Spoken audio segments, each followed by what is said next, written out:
Hi hello friends, ಹೇಗಿದ್ದೀರಾ friends? ಇವತ್ತು ನಾನು ನಿಮ್ಮ ಜೊತೆ ಶೇರ್ ಮಾಡ್ತಾ ಇರುವ ರೆಸಿಪಿ ಒಂದು ಸ್ವಲ್ಪ ಜನರಿಗೆ ಗೊತ್ತಿದೆ, ಸ್ವಲ್ಪ ಜನರಿಗೆ ಗೊತ್ತಿಲ್ಲ. ಆ ಥರ ಇರುವಂತಹ ಈ ರೆಸಿಪಿ ತುಂಬಾ ಈಸಿಯಾಗೂ ಟೇಸ್ಟಿಯಾಗಿರುವಂತಹ ಈ ರೆಸಿಪಿ ಅಂದರೆ ಹುಣಸೆ ಹುಳಿಯದ್ದು ಚಿಗುರು. ಹುಣಸೆ ಹುಳಿಯೆಲ್ಲ ಬಿಟ್ಟ ಮೇಲೆ ಲಾಸ್ಟಿಗೆ ಚಿಗುರು ಬರ್ತದೆ ನೋಡಿ. ಆ ಚಿಗುರದ್ದು ಇವತ್ತು ನಾನು ಮಾಡ್ತಾ ಇರೋದು ಮಟನಲ್ಲಿ ಹಾಕಿ ಗ್ರೇವಿ. ಅದು ತುಂಬಾ ಟೇಸ್ಟ್ ಆಗಿರ್ತದೆ ನೋಡಿ. ಇದು ಸ್ವಲ್ಪ ಜನರಿಗೆ ಗೊತ್ತುಂಟು, ನನಗೇನೆ ಅಟ್ಲೀಸ್ಟ್ ಗೊತ್ತಿರಲಿಲ್ಲ. ನಾನಿಲ್ಲಿ ಹೈದರಾಬಾದ್ಗೆ ಬಂದ ಮೇಲೆ ಇದು ನೋಡಿದ್ದು, ಇದರ ಚಿಗುರದ್ದು ಗ್ರೇವಿ ಎಲ್ಲ ತಿಂದಿದ್ದು ಇಲ್ಲಿಯೇ. ಇದರದ್ದು ದಾಲ್ ಕೂಡ ಮಾಡ್ತಾರೆ. ಈಗ ಇದನ್ನು ನಾನು ಚಿಗುರನ್ನು ಫಸ್ಟಿಗೆ ಏನು ಮಾಡೋದು ಅಂತ ಹೇಳ್ತೇನೆ ನೋಡಿ. ಇಲ್ಲಿ ಚಿಗುರನ್ನು ಚೆನ್ನಾಗಿ ವಾಶ್ ಮಾಡಿಕೊಂಡು ಒಂದು ಪಾತ್ರೆಗೆ ಹಾಕೋಣ. ಒಂದು ಪಾತ್ರೆಗೆ ಚೆನ್ನಾಗಿ ವಾಶ್ ಮಾಡಿ ಹಾಕಿದ ಮೇಲೆ ಅದಕ್ಕೆ ಒಂದು 4 ಹಸಿಮೆಣಸು ಹಾಗೂ 1 ಹಿಡಿಯಷ್ಟು ಬೆಳ್ಳುಳ್ಳಿ ಇದೆಲ್ಲ ಹಾಕಿ ಸ್ವಲ್ಪ ನೀರು ಹಾಕಿ ಕುದಿಸೋಣ. ಅಂದರೆ ಇದು ಚೆನ್ನಾಗಿ ಬೇಯಲಿ, ಸ್ವಲ್ಪ ಸೊಪ್ಪು ಅಷ್ಟು ಕುದಿಸ್ತೇನೆ. ಅಂದರೆ ಚಿಗುರದ್ದು ರೇಟ್ ಕೂಡ ತುಂಬಾ ಜಾಸ್ತಿ ಉಂಟು ಫ್ರೆಂಡ್ಸ್. ಇಲ್ಲಿ 1 kg 900 ರೂಪಾಯಿ. ಸಿಕ್ಕುವುದು ಕೂಡ ಕಮ್ಮಿಯೇ. ಚಿಗುರು ಬಂದರೆ ಸಾಕು, ಎಲ್ಲರೂ ಬೇಗ ತಗೊಂಡಾಗ್ತದೆ, ಅಷ್ಟು ರೇಟ್ ಉಂಟು ಈ ಚಿಗುರಿಗೆ. ತುಂಬಾ ಟೇಸ್ಟ್ ಆಗ್ತದೆ. ಇದರದ್ದು ಮಟನಲ್ಲಿ ಹಾಕಿದ್ರು, ಚಿಕನಲ್ಲಿ ಹಾಕಿದ್ರು ಕೂಡ ತುಂಬಾ ಟೇಸ್ಟ್ ಆಗ್ತದೆ. ಮಟನ್, ಚಿಕನ್ ಹಾಗೂ ದಾಲೆಲ್ಲ ಮಾಡೋದ್ರಿಂದ ತುಂಬ ಟೇಸ್ಟಾಗಿ ಬರ್ತದೆ. ನಾನು ಕೂಡ ಫಸ್ಟ್ ಇಲ್ಲಿಯೇ ಒಂದು ತಿಂದದ್ದು. ನಮ್ಮ ಮನೆ ಹತ್ತಿರ ಎಲ್ಲ ತುಂಬ ಚಿಗುರು ಅದು ಇದೆಲ್ಲ ತುಂಬಾ ಇತ್ತು, ಹುಣಸೆ ಹುಳಿಯದ್ದು ಮರ. ಆಗ ನಮಗೆ ಗೊತ್ತೇ ಇರಲಿಲ್ಲ ಯಾರು ಕೊಯ್ತಿದ್ರು ಹೇಳಿ. ಅದನ್ನು ಯಾರು ಕೊಯ್ಲಿಕ್ಕೂ ಹೋಗ್ತಿರ್ಲಿಲ್ಲ, ಮುಟ್ಲಿಕ್ಕೂ ಹೋಗ್ತಿರ್ಲಿಲ್ಲ. ಇಲ್ಲಿಗೆ ಬಂದಮೇಲೆ ಗೊತ್ತಾದದ್ದು ಇಷ್ಟೆಲ್ಲ ರೇಟ್ ಉಂಟಂತ. ಇಲ್ಲಿ ನಾನು ಮಟನ್ ಅರ್ಧ kg ಅಷ್ಟು ತಗೊಂಡಿದ್ದೇನೆ. ಚಿಕನಲ್ಲಿ ನೀವು ಮಾಡೋದ್ರೆ ಚಿಕನಲ್ಲಿ ಕೂಡ ಮಾಡಿ ಆಯಿತಾ, ತುಂಬ ಟೇಸ್ಟ್ ಆಗ್ತದೆ. ಈಗ ಇಲ್ಲಿ ನಾನು ಹುಣಸೆ ಹುಳಿಯದು ಚಿಗುರನ್ನು ಬೇಯಲಿಕ್ಕೋಸ್ಕರ ಇಟ್ಟಿದ್ದೇನೆ. ಅದುವೇ ಹಸಿಮೆಣಸು ಹಾಗೂ ಬೆಳ್ಳುಳ್ಳಿ, ಸ್ವಲ್ಪ ಉಪ್ಪು, ನೀರು ಹಾಕಿ. ಆಮೇಲೆ ಇಲ್ಲಿ ಮಟನನ್ನು ಒಂದು ಕುಕ್ಕರ್ಗೆ ಹಾಕ್ತೇನೆ. ಮಾಡಲಿಕ್ಕೆ ತುಂಬ ಈಸಿ ಫ್ರೆಂಡ್ಸ್, ಏನು ಕಷ್ಟ ಇಲ್ಲ. ಇದಕ್ಕೆ ಈರುಳ್ಳಿ ಮಾತ್ರ ಅರ್ಧ kg ಮಟನ್ಗೆ ಅರ್ಧ kg ಅಷ್ಟು ಈರುಳ್ಳಿ ಹಾಕಬೇಕು. ಈರುಳ್ಳಿಯದ್ದೇ ಗ್ರೇವಿ ಎಲ್ಲ ಆಗಿ ತುಂಬ ಒಳ್ಳೆದಿರುವುದು ಇದು. ನಿಮ್ಮನೆ ಹತ್ತಿರ ಕೂಡ ಹುಣಸೆ ಹುಳಿಯದು ಮರ ಇದ್ದರೆ ಚಿಗುರಾಗುವಾಗ ಚಿಗುರನ್ನು ಕೊಯ್ದು ನೀವು ಅದನ್ನು ಗ್ರೈಂಡ್ ಮಾಡಿ ಕೂಡ ಫ್ರೀಝರಲ್ಲಿ ಇಟ್ಟರೆ ಯಾವಾಗ ಬೇಕಾದರೂ ನೀವು ಅದರ ಗ್ರೇವಿ ಏನು ಚಟ್ನಿ ಏನು ಕೂಡ ಮಾಡ್ಬೋದು. ಇದು ಹೊರದೇಶದಲ್ಲಿ ಎಲ್ಲ ತುಂಬ ರೇಟಲ್ಲಿ ಮಾರಾಟ ಆಗ್ತದೆ ಈ ಚಿಗುರದ್ದು. ಆ ಕಡೆಯವರೇ ಎಲ್ಲ ತುಂಬ ಜಾಸ್ತಿ ತಿಂತಾರೆ. ಈಗ ಇದಕ್ಕೆ ಒಂದು ಅರ್ಧ kg ಈರುಳ್ಳಿಯನ್ನು ಕಟ್ ಮಾಡಿ ಹಾಕಿದ್ದೇನೆ. 1-2 ಪಲಾವ್ ಎಲೆ ಹಾಕಿ, ಸ್ವಲ್ಪ ಅರಿಶಿನ ಹುಡಿ, ನಿಮಗೆ ಖಾರ ಜಾಸ್ತಿ ತಿನ್ನುವುದಾದರೆ ಖಾರ ನಿಮ್ಮ ಪ್ರಕಾರ ನೀವು ಮೆಣಸಿನ ಹುಡಿ ಆ್ಯಡ್ ಮಾಡಿಕೊಳ್ಳಿ, ಎಷ್ಟು ಬೇಕೋ ಅಷ್ಟು. ಸ್ವಲ್ಪ ಈರುಳ್ಳಿ ಹಾಕೋದ್ರಿಂದ ಜಾಸ್ತಿನೇ ಮೆಣಸಿನ ಹುಡಿ ಆ್ಯಡ್ ಮಾಡ್ತೇನೆ, ಯಾಕಂದರೆ ಇಲ್ಲಾಂದರೆ ಸಪ್ಪ ಇರ್ತದಲ್ವ. ಈಗ ನೀರು ಜಾಸ್ತಿ ಹಾಕಬಾರ್ದು, ಯಾಕಂದರೆ ಈರುಳ್ಳಿಯದು ನೀರು ಕೂಡ ತುಂಬ ಬಿಡ್ತದೆ. ಇಲ್ಲಾಂದರೆ ನೀರು ಹಾಕಿ ಅದನ್ನು ಮತ್ತೆ ಒಣಗಿಸ್ಲಿಕ್ಕೆ ತುಂಬ ಹೊತ್ತು ಬೇಕಾಗ್ತದೆ. ಸ್ವಲ್ಪನೇ ನೀರು ಹಾಕಿದ್ದೇನೆ. ಆಮೇಲೆ ಆಯಿಲ್ ಹಾಕ್ತಾ ಇದ್ದೇನೆ. ಆಯಿಲ್ ಸ್ವಲ್ಪ ಜಾಸ್ತಿ ಹಾಕಬೇಕು.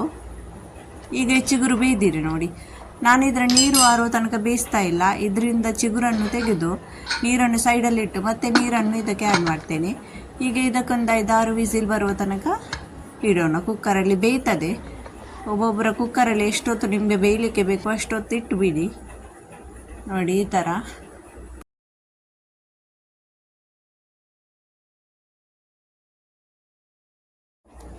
ಈಗ ನೋಡಿ ಫ್ರೆಂಡ್ಸ್, ಇದು ಬೇಯ್ದಿದೆ. ಈಗ ನಮ್ಮ ಮಟನ್ ಎಲ್ಲ ಚೆನ್ನಾಗಿ ಬೇಯ್ದಿದೆ. ನಾನು ಸ್ವಲ್ಪ ನೀರು ಹಾಕಿದ್ರು ಕೂಡ ಮತ್ತೆ ಕೂಡ ಇದು ನೋಡಿ ಈರುಳ್ಳಿಯದು ನೀರೆಲ್ಲ ಬಿಟ್ಟಿದ್ರಿಂದ ಇಷ್ಟು ನೀರುಂಟು. ಇದನ್ನೀಗ ಸ್ವಲ್ಪ ಹೊತ್ತು ಇದೇ ಥರ ನೀರುಳ್ಳಿ ಎಲ್ಲ ಸ್ವಲ್ಪ ಗ್ರೇವಿ ಆಗಬೇಕಲ್ವ, ಸ್ವಲ್ಪ ಗ್ಯಾಸಲ್ಲಿ ಇಟ್ಟು ನಾವು ಇದನ್ನು ನೀರು ಒಣಗೋ ತನಕ ಈ ಥರ ಮಿಕ್ಸ್ ಮಾಡ್ತಾ ಇರೋಣ. ಆಗ ಈರುಳ್ಳಿಯದ್ದು ಕೂಡ ಚೆನ್ನಾಗಿ ಗ್ರೇವಿ ಬರ್ತದೆ. ಈಗ ಇಲ್ಲಿ ಚಿಗುರನ್ನು ಏನು ಮಾಡಿದ್ದೇನೆ ನಾನು, ಸ್ವಲ್ಪ ತಣ್ಣಗಾದ್ಮೇಲೆ ಅದನ್ನೊಂದು ಮಿಕ್ಸಿ ಗ್ರೈಂಡರಲ್ಲಿ ಹಾಕಿ ಖಾಲಿ ಎಲೆಯನ್ನು ಮಾತ್ರ ತೆಗೆದು ಗ್ರೈಂಡರಲ್ಲಿ ಹಾಕಿ ಗ್ರೈಂಡ್ ಮಾಡಿಕೊಂಡು ಬಂದಿದ್ದೇನೆ. ಅದರ ನೀರಲ್ಲಿ ಸೈಡಲ್ಲಿ ಇಟ್ಟಿದ್ದೇನೆ. ಈಗ ಇದಕ್ಕೆ 2 ಟೊಮೆಟೊ ಹಾಕ್ತಾ ಇದ್ದೇನೆ, ಜಾಸ್ತಿ ಹಾಕ್ತಾ ಇಲ್ಲ ನೋಡಿ. ಇದೀಗ ಈರುಳ್ಳಿ ಚೆನ್ನಾಗಿ ಗ್ರೇವಿ ಆಗ್ತಾ ಉಂಟು ಫ್ರೆಂಡ್ಸ್. ನೀವು ನನ್ನ ಚಾನೆಲ್ಗೆ ಫಸ್ಟ್ ಟೈಮ್ ವಿಸಿಟ್ ಮಾಡಿದಾದರೆ, ಸಬ್ಸ್ಕ್ರೈಬ್ ಮಾಡಲಿಲ್ಲ ಅಂದರೆ ಒಂದು ಸಬ್ಸ್ಕ್ರೈಬ್ ಮಾಡಿ.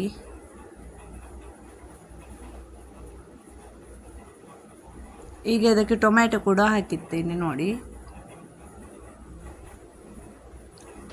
ಇದೇ ಥರ ಸ್ವಲ್ಪ ಹೊತ್ತು ಗ್ರೇವಿ ಚೆನ್ನಾಗಿ ಆಗಲಿ ಟೊಮೆಟೊ ಎಲ್ಲ ನೋಡಿ. ನಾನು ಚಿಗುರನ್ನು ಈ ಥರ ಮಾಡಿ ಗ್ರೈಂಡ್ ಮಾಡಿದ್ದು ನೋಡಿ. ಈ ಥರ ನೀರನ್ನೆಲ್ಲ ಬೇರೆ ಮಾಡಿ ನೋಡಿ, ಈ ಥರ ತೆಗೆದು ನೀರನ್ನು ಸೈಡಲ್ಲೇ ಇಟ್ಟಿದ್ದೇನೆ. ಈ ಥರ ಗ್ರೈಂಡ್ ಮಾಡಿದ್ದು. ವಿಡಿಯೋ ಸ್ವಲ್ಪ ಆಚೆ ಈಚೆ ಆಯಿತು ಫ್ರೆಂಡ್ಸ್. ಈಗ ಇದಕ್ಕೆ ನಾನು ಒಂದೆರಡು ಮಾವಿನಕಾಯಿಯನ್ನು ಕೂಡ ಹಾಕ್ತಾ ಇದ್ದೇನೆ. ಈಗ ಮಾವಿನಕಾಯಿ ಸೀಸನ್ ಆಗಿದ್ದರಿಂದ ಸ್ವಲ್ಪ ಹುಳಿ ಇದ್ದರೆ ಇನ್ನೂ ಚೆನ್ನಾಗಿರ್ತದೆ. ಹೇಗೂ ಕೂಡ ಚಿಗುರು ಹುಳಿನೇ ಇರುವುದು, ಆದರೂ ಈ ಮಾವಿನಕಾಯಿ ಹಾಕೋದ್ರಿಂದ ಇನ್ನೂ ಸ್ವಲ್ಪ ಹುಳಿ ಬಂದು ಚೆನ್ನಾಗಿ ಆಗ್ತದೆ. ನೋಡಿ ಚಿಗುರು ಗ್ರೈಂಡ್ ಮಾಡಿದ್ದು ನಾನು ನಿಮಗೆ ಮಿಡ್ಲಲ್ಲಿ ತೋರಿಸ್ತಿದ್ದೆ ಗ್ರೈಂಡ್ ಹೇಗೆ ಮಾಡಿದೆ ಅಂತ. ನೀರೆಲ್ಲ ಹಾಕಲಿಲ್ಲ, ನೀರು ಹಾಕಿದ್ರೆ ಅದು ಚೆನ್ನಾಗಿ ಗ್ರೈಂಡ್ ಆಗೋದಿಲ್ಲ. ಖಾಲಿ ಅದರಿಂದ ಬೇಯಿಸಿದ ಚಿಗುರನ್ನು ಹುಣಸೆ ಚಿಗುರು ಮಾತ್ರ ತೆಗೆದು ಗ್ರೈಂಡ್ ಮಾಡಿದ್ದು. ಆಮೇಲೆ ಇದಕ್ಕೆ ಈ ಥರ ಆ್ಯಡ್ ಮಾಡಿ ಇದನ್ನು ಚೆನ್ನಾಗಿ ಈ ಥರ ನೀರೆಲ್ಲ ಒಣಗಿ ಎಣ್ಣೆ ಮೇಲೆ ಬರುವ ತನಕ ಮಿಕ್ಸ್ ಮಾಡ್ತಾ ಇರಬೇಕು. ನೋಡಿ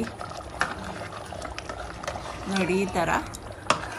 ಈಗ ಸೈಡಲ್ಲಿಟ್ಟ ನೀರನ್ನು ಕೂಡ ಆ್ಯಡ್ ಮಾಡಿಕೊಳ್ಳಿ. ನೋಡಿ ಈ ನೀರನ್ನು ಕೂಡ ಸ್ವಲ್ಪ ನೀರಲ್ಲಿ ಇದರದ್ದು ಡ್ರೈ ಆಗಲಿ, ಆಮೇಲೆ ನೀವು ಆ ನೀರನ್ನು ಕೂಡ ಆ್ಯಡ್ ಮಾಡಿ. ಚೆಲ್ಲಿಕ್ಕೆ ಹೋಗಬೇಡಿ ಆ ನೀರನ್ನು.